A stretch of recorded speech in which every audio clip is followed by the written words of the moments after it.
Morning 10th class students. Okay, the making of scientist chapter is running. Eventually, I begin to lose interest in tagging butterflies. Yesterday we completed how Mr. Richard Abright collected those species of butterflies, means 25 species of butterflies. Now, what he realized. Eventually I begin to lose. अब देखिए पूरा collection उनका हो गया और जब पूरा collection होने के बाद उनको ये लगा कि धीरे धीरे उनका इंटरेस्ट जो है बटरफ्लाइज को टैग करने में कम होता जा रहा है. इट्स टीडियस मीन्स होता है tiring job. It's tedious and there was not much feedback. तब उनको ये लगा कि उसका रिजल्ट तो इतना अच्छा आ नहीं रहा और बहुत टायरिंग जॉब है ये उनके लिए. एब्राइट said in all the time I did it, मतलब काफ़ी लंबे समय तक मैं ये करता ही रहा और हमेशा मैंने यहीं कलेक्शन किया और कलेक्शन करने के बाद उनको टैग भी किया. ही लाव्ड, वो हंसे. Only 2 butterflies I had tagged were recaptured. अब मतलब काफ़ी सारी बटरफ्लाइज को उन्होंने टैग किया था, ठीक है, पूरी साइकिलिंग को स्टडी करने के बाद. और लास्ट में जब बटरफ्लाई बनती थी तो उस साइकिलिंग में बटरफ्लाई जब बनकर तैयार हो जाती थी तो बटरफ्लाई पर वो टैग जो लगाते थे और जब बटरफ्लाइज को उड़ने के लिए वो छोड़ देते थे तो वापस उसमें से केवल 2 टैग्ड बटरफ्लाइज को ही वो पकड़ पाए. And they were not more than 75 miles from where. और जहाँ वो रहते थे वहाँ से 75 मील की दूरी तक ही वो जा पाई where he lived. Now next. Then in the 7th grade he got a hint of what real science is. तब जब वो 7th ग्रेड में थे उन्हें जानकारी मिली कि रियल साइंस होती क्या है वास्तव में. When he entered a country science fair, और जब वो कंट्री साइंस फेयर में एंटर हुए and lost, it was really a sad feeling to sit there and not get anything while everybody else had won something. Okay अब देखिए वहाँ बैठे रहना एक ऐसे पर्सन के लिए जिसे हमेशा काम करना पसंद हो, जो हार्ड वर्किंग हो, डिटरमाइन पर्सन हो, एब्राइट के लिए बहुत मुश्किल था. क्या उस घड़ी में, उस मोमेंट पे ये देखते रहना कि हर एक पर्सन वहाँ, हर एक स्टूडेंट बिजी था कुछ ना कुछ करने में, केवल एब्राइट ही एक दूसरे को ऑब्जर्व कर रहे थे और देख रहे थे, उनके पास कुछ नहीं था करने के लिए. एब्राइट said his entry was slides of frog tissues which he showed under a microscope. और वहाँ पर एब्राइट ने क्या कर दिखाया जो बहुत सिंपल टास्क था कि फ्रॉग की स्लाइड्स को माइक्रोस्कोप में देखना और उस पर एक्सपेरिमेंट करना, ठीक है ना, ये बहुत इजी टास्क था. He realized the winners had tried to do real experiments. और वहाँ पर उनके अलावा जो स्टूडेंट्स थे उन्होंने रियल एक्सपेरिमेंट्स अपने खुद के मोनोपोली एक्सपेरिमेंट्स करके दिखाए. Not simply make a neat display, केवल नीट डिस्प्ले ही नहीं दिखाया. Already the competitive spirit that drives Richard Ebright was appearing. अब धीरे धीरे ये कंपटीशन की जो फीलिंग थी एब्राइट में आ रही थी. I knew that for the next year's fair I would have to do a real experiment. जब उनको खुद में ये क्रिटिसिज्म फील हुआ कि मैं कुछ नहीं कर पाया, a simple task I have done in that fair and in spite of me other students have done really good job. तब उनको लगा कि नेक्स्ट फेयर में मैं अपना खुद का एक्सपेरिमेंट करूँगा. ही सेड, उन्होंने कहा. The subject I knew most about was the insect work. ठीक है ना, जिस सब्जेक्ट पर वो इतनी चर्चा करते थे, इतना कलेक्शन करते थे, वो था इंसेक्ट के ऊपर. I'd been doing in the past several years. और केवल 1-2 दिन या कुछ महीने ही नहीं हुए बल्कि काफ़ी सालों से मैं इंसेक्ट पर वर्क कर रहा हूँ, तो इसका कुछ रिजल्ट तो आना चाहिए मेरी आंखों के सामने और लोगों को पता चलना चाहिए what I have done, मैंने क्या किया. So he wrote to Dr. Urquhart for ideas. उन्होंने इस रिसर्च डॉक्टर को लिखा. And back came a stack of suggestions for experiments. और उसके बदले डॉक्टर यूखार्ट ने बहुत ही पॉजिटिव फीडबैक दिया, बहुत सारे सजेशंस दिए कि उनको कैसे एक्सपेरिमेंट करने चाहिए एब्राइट को. Those kept Abright busy all through high school and led to prize projects in country and international science fair. और तब से मानो इनके अचीवमेंट्स की शुरुआत हुई. रिमार्केबल स्टडी इन्होंने की, रिमार्केबल प्रोजेक्ट्स बनाए और उनके बेसिस पर, इनके अचीवमेंट्स पर इनको इंटरनेशनल और कंट्री लेवल पर क्या अवार्ड्स मिले. ठीक है ना. For his 8th grade project. Albright tried to find the cause of a viral disease that kills nearly all monarch caterpillars every few years. ठीक है ना, जब वो 8th grade में थे तब उन्होंने ये कोशिश की पता लगाने की, कारण पता लगाने की, cause of a viral disease, एक वायरल डिजीज़ की, दैट किल्स, जो मारती थी viral disease, nearly all monarch caterpillars, सभी मोनार्क कैटरपिलर्स को, एवरी फ्यू ईयर्स, हर कुछ सालों में. Albright thought the disease might be carried by a beetle.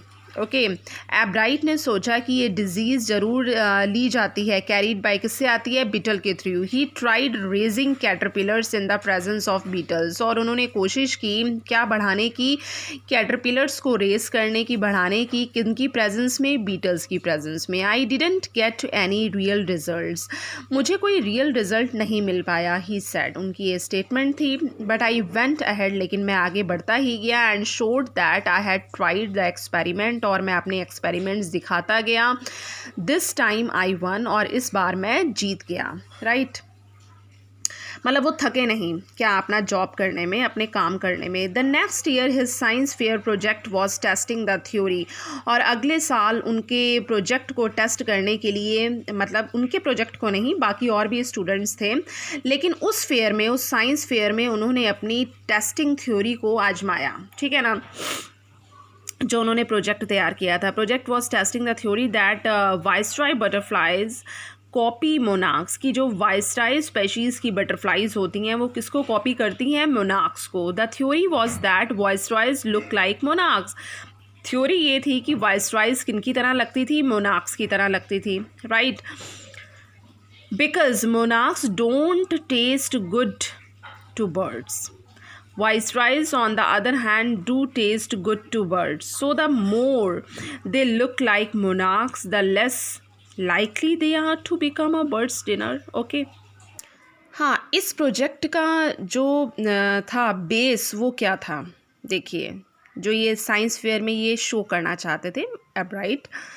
The next year his science fair project was testing. अब कौन सी थ्योरी को ये test करवाने वाले थे, कि जो वाइसरॉय बटरफ्लाइज स्पेशीज़ हैं, ठीक है ना, वाइसरॉय स्पेशीज़ की जो बटरफ्लाइज हैं और मोनार्क्स, ये दोनों जो है एक दूसरे, वाइसरॉय जो है ये कॉपी करती हैं मोनार्क्स को. ठीक है, the theory was that viceroys look like monarchs, जो वाइसरॉयज बटरफ्लाइज होती हैं वो मोनार्क्स की तरह दिखती हैं. Because monarchs don't taste good to birds, क्योंकि जो मोनार्क्स बटरफ्लाइज होती हैं वो बर्ड्स के लिए अच्छा टेस्ट नहीं होती, मीन्स बर्ड्स उनको नहीं खाती हैं, किनको, मोनार्क्स को. Viceroys on the other hand, और दूसरी तरफ जो वाइसरॉयज होती हैं butterflies, do taste good to birds, वो बर्ड्स के लिए अच्छा खाना होती हैं. So the more they look like monarchs, और ज़्यादातर वो किनकी तरह लगती हैं, मोनार्क्स की तरह. ठीक है, the less likely they are to become a bird's dinner, और बर्ड्स का डिनर अंत में कौन सी बटरफ्लाइज बन जाती हैं, आपने अभी अभी पढ़ा, viceroys. Ebright's project was to see whether in fact birds would eat monarchs, और एब्राइट का प्रोजेक्ट ये तय करना था कि असल में बर्ड्स जो हैं क्या वो रियलिटी में मोनार्क्स की बटरफ्लाइज को ही खाती हैं कि वाइसरॉयज को ही खाती हैं, क्योंकि अभी अभी आपने पढ़ा दोनों एक दूसरे की तरह लगती भी हैं और कॉपी भी करती हैं. He found that a starling would not eat ordinary bird food. Okay. It would eat all the monarchs it could get. जितनी monarchs जो हैं birds ले सकती हैं, मतलब कैच कर सकती हैं, वो खाती हैं. Albright said later research by other people showed that viceroys probably do copy the monarch. और दूसरों की रिसर्च में भी ये साबित हुआ है कि जो viceroys butterflies होती हैं वो शायद करती तो हैं monarch की copy. This project was placed first in the zoology, और इस प्रोजेक्ट को, इस थ्योरी को जूलॉजी में सबसे पहले रखा गया, जूलॉजी की डिवीज़न में, and third overall in the county science fair, और उसके बाद इस थ्योरी को, इस प्रोजेक्ट को काउंटी साइंस फेयर में भी शामिल किया गया. अब देखिए, in his second year in high school Richard Ebright begin the research that led to his discovery of an unknown insect hormone. अब देखिए, अब दूसरी नई नई चीज़ों के बारे में वो रिसर्च करते थे, लेकिन एक चीज़ कॉमन थी, वो क्या थी, इंसेक्ट के ऊपर रिसर्च करते थे वो. राइट, अलग अलग स्पेशीज़ के ऊपर। तो रिचर्ड एब्राइट ने अब दूसरी रिसर्च ये शुरू की, क्या, that led to his discovery of an unknown insect hormone, एक ऐसे हार्मोन की, इंसेक्ट के हार्मोन की जो अननोन है। Indirectly it also led to his new theory on the life of cells, और नया जो सिद्धांत था उनका लाइफ ऑफ सेल्स के ऊपर, वो इससे कहीं ना कहीं रिलेट करता था। The question he tried to answer was simple, जिस क्वेश्चन का वो जवाब देना चाहते थे वो तो बहुत साधारण था। What is the purpose of the 12 tiny gold spots on a monarch pupa. देखिए ये लाइन बहुत अच्छे से स्टडी उन्होंने की। क्या वो इसका जवाब पाना चाहते थे कि इसका पर्पस क्या होता है, इसका उद्देश्य क्या होता है, जो छोटे छोटे गोल्डन स्पॉट्स पाए जाते हैं मोनार्क प्यूपा पर, ठीक है ना, वो क्यों पाए जाते हैं, उसके पीछे रीज़न क्या है। Everyone assumed the spots were just ornamental, और सबको ये लगता था कि ये जो स्पॉट्स होते हैं गोल्डन स्पॉट्स, ये तो नेचुरल ऑर्नामेंटल स्पॉट्स होते हैं, मतलब उनके डेकोरेटिव पार्ट होते हैं, ठीक है ना, सब यही समझते थे। But Ebright said, but doctor Urquhart didn't believe it, लेकिन एब्राइट और डॉक्टर यूखार्ट को इस पर विश्वास नहीं था। कि सबको लगता है कि ये सजावटी स्पॉट्स हैं, ठीक है ना, ये क्राफ्टी स्पॉट्स हैं, लेकिन इन स्पॉट्स के होने के पीछे कहीं ना कहीं कोई रीज़न है। टू फाइंड द आंसर, इस आंसर को पता लगाने के लिए Ebright and another excellent science students first had to build a device that showed that the spots were producing a hormone, ठीक है ना। इस बात को पता लगाने के लिए एब्राइट और दूसरे सबसे अच्छे टॉपर एक्सीलेंट साइंस स्टूडेंट ने, ठीक है, मिलकर एक ऐसी डिवाइस को बनाया जिस डिवाइस के थ्रू यह पता चले कि इन स्पॉट्स से एक तरह का हार्मोन निकलता है जो नेसेसरी होता है for the butterflies full development, किसी भी बटरफ्लाई के पूरे संपूर्ण विकास के लिए। This project one एब्राइट first place in the county fair and entry into the international science and engineering fair, okay ना। इस प्रोजेक्ट ने इतनी अच्छी जगह अपना स्थान बना लिया काउंटी फेयर में भी, और इसे इंटरनेशनल लेवल पर भी इस प्रोजेक्ट को एंट्री मिली, और इंजीनियरिंग फेयर में भी। There he won third place for zoology, और वहाँ पर इन्हें तीसरा सम्मान मिला, ठीक है ना, थर्ड प्लेस मिला जूलॉजी में।